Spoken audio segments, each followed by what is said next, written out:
straight, okay? Try not to have any windows. I know it's hard. But then with your left hand, you're going to use your index finger to pivot that card up and into the right hand, okay? And this is done while you square. So it comes over like this as you square, okay? So again, this is what it looks like. You're here, you push over like this, you square, and the card has been chopped out.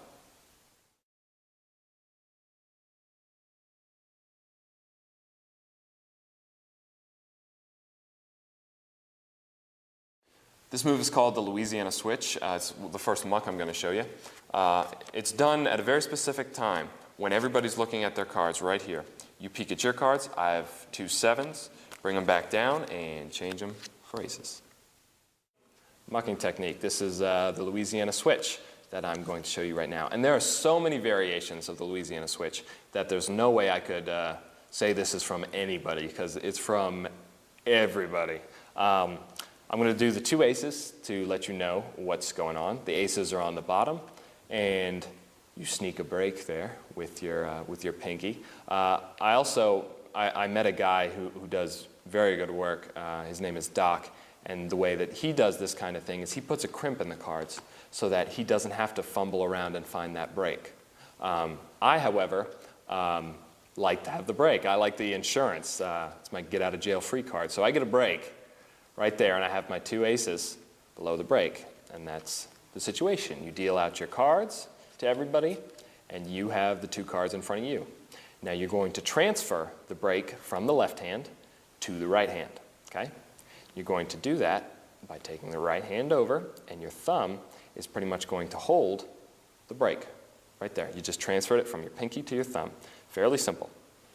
You're going to pick up these cards, and you're going to look at them. Well, mine's a Jack 2, but I don't really care because I'm changing them for aces, buddy. But they are Jack 2, okay? So I have the Jack 2 here, and I keep them on the table. The next one, if you want to start doing some stuff in the air, you'll like the next move. But this is on the table. You have the Jack 2 here. You come over, and you're going to drop the cards off the bottom as the right cards go right back on top, and take the cards over like this, okay? So again, this is what it looks like. You have the 2 cards here. You peek at them. You come over, drop those cards, and switch them, just like that. Now, this is done when there's not a lot of heat on the deck. Everyone will say that, poker players don't look at their hands right away. They're looking for tells. Well, that's not true. Okay, it's just not true. Anybody that's played poker a lot knows that even a lot of the pros look at their hands as soon as they're dealt. Okay, that's when you have the most cover to do anything. So this move is undercover, okay? And you have the aces on the bottom. And another advantage about this move is if you have the Jack 2 here, you switch them, you know what's coming on the flop now, because Jack 2 is on top of the deck. You know the 2 is going to be on the flop. Just an extra little piece of, I guess, one extra kick to the cheating technique is that you know that Jack 2 is on top of the deck. So that's the Louisiana switch. From the bottom of the deck. If you're a bad bottom dealer, this is an excellent way of getting out of bottom dealing.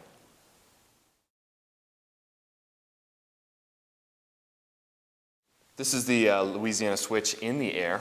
I deal out the cards, and in this case I have Queen 9. While everyone's looking at their cards, I switch my cards out for aces.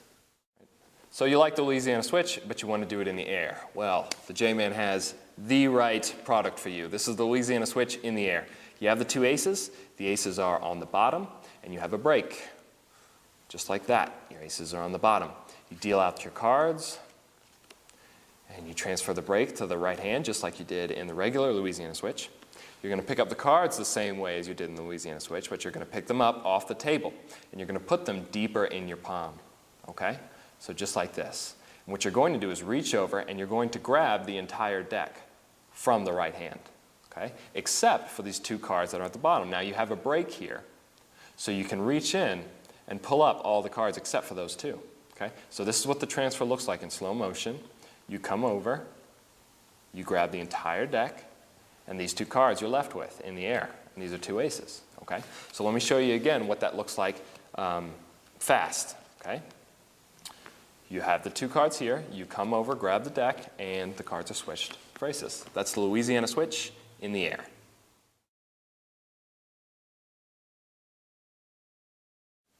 This is the pickup muck. I have a 9 and a 10 here.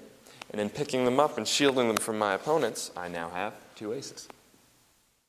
This is the pickup muck. I have 2 cards chopped out. And I really want to thank John Smaley for helping influence this and come up. We sessioned on it many times, and we came up with this technique for doing it.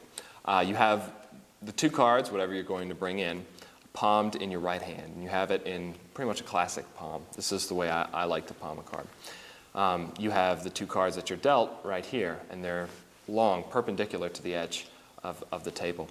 What you're going to do is with your left hand, you're going to pick it up with your fingers on one end, thumb on the other, and you're going to bring it up towards you. Because what you're going to do is this is what you're simulating. You're simulating this, coming up, peeking at the cards, and bringing them back, okay? But it's not exactly what you're doing. There's a little dirty work going on here. You have the aces here. These cards are here. You pick them up.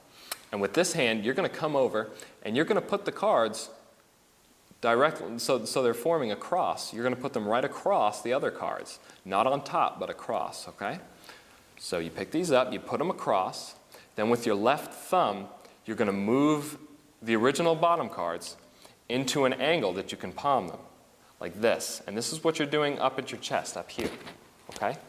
So let me break that down one more time. You have the cards palmed. You pick it up this way, come over, they're crossing, and with your left thumb, rotate these cards so that they can be palmed, and you're looking at the aces. After that, you're pretty much done. You're in the clear. You just take these aces and you place them down, and you've switched out your cards. So this is what it looks like up to speed. You have the aces, and the cards you're dealt, king 9 in this case. Reach over, lean back, and switch them for aces.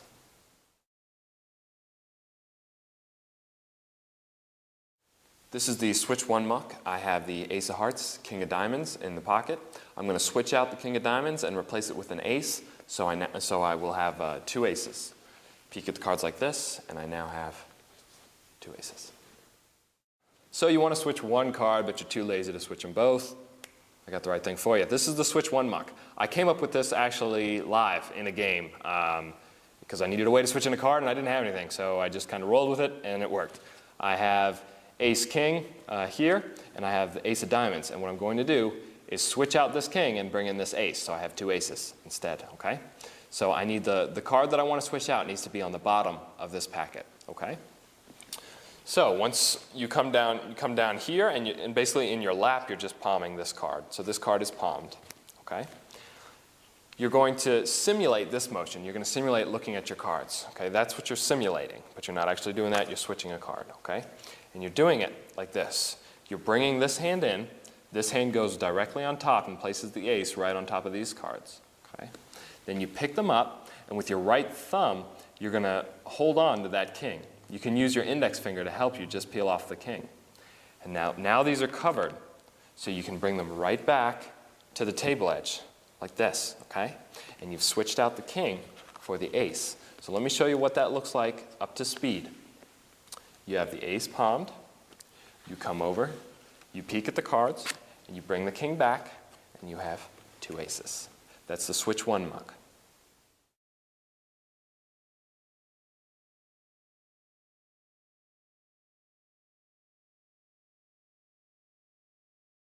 This is the Erdnase bottom deal. 4 aces go on the bottom of the deck, and I'm going to deal out a game with 4 players. One of the players will receive all 4 aces.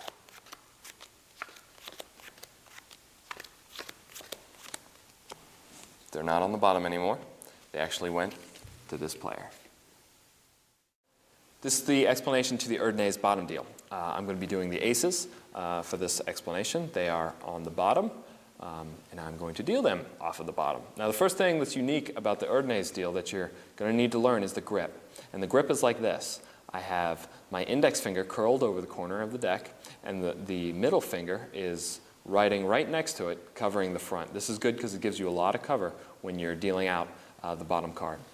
You're going to push out over the top card with your left thumb, and then with your left ring finger, you're going to reach under the deck and contact the face of that ace. You're going to push it out. You take the right hand over, you grab the tip of it, and as you pull it off, you straighten up the top card again. Okay? So you kick over, you push out, you kick over just like this. This is a bottom deal. Okay? To give you a better idea, I'm going to turn half the deck face up. Okay? So the bottom of the deck is all face up, so you'll be able to see every time I bottom deal. Okay? It looks just like this. This is the Erdnase bottom deal. And it's a unique way of dealing, but I've actually seen players who've never read Erdnase hold the deck in a very similar fashion to this. So it's not unnatural, and it's also very consistent. It's pretty rare that you'll catch a hanger because the card is already pushed out. You might stall, and if you stall, there are ways to cover it up. You know, are the antes in the pot? You know, whatever. As long as you cover it up, it's better that you stall than you just catch a hanger. You catch a hanger, you're a lot worse off. That's the Erdnase bottom deal. Play with it. I think you'll have fun with it. And it will help you learn the Erdnase Greek deal, which is also in this video.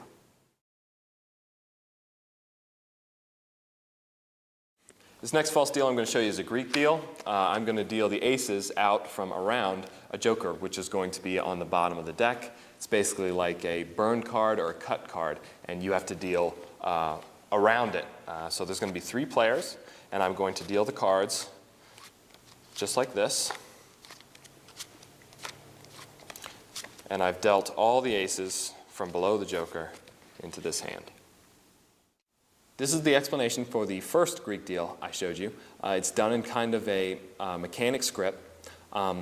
It's a little bit unique. I mean, it's hard to find Greek deals in print. The only ones that I know of are the one in Andrew Wimhurst manuscript Down Under Deals, which is excellent. And that's pretty much, now I'm thinking about the only one I know of, so I think this is new. It might be new, who knows? You could be on the cutting brink of cheating technology. This is what the Greek deal looks like and how it works. What you're going to do is you need to get a break under the bottom card. You know, another quick thing I want to point out is that if you have never seen anyone Greek deal, you should seek out a video by a guy named Alan Halkin.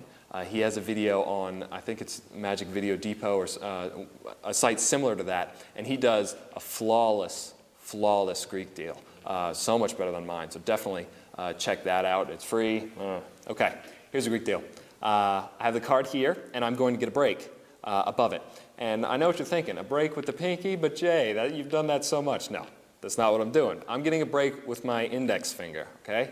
What I'm going to do is pull it down with my pinky and then stick my index finger in it. So the card is actually bent up on this angle because the pinky's not holding anything. All the work is done right here, holding it up, okay?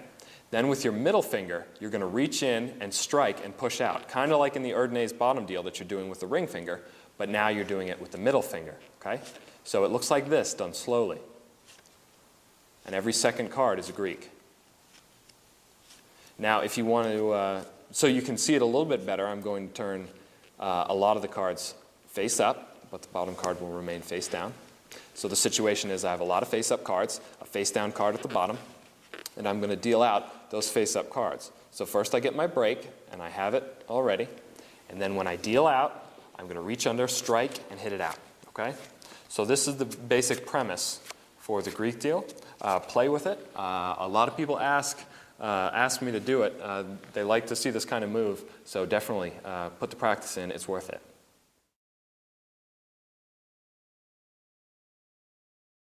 This is the Erdnase style Greek deal.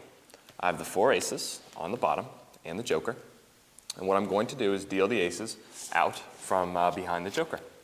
4 players, including myself.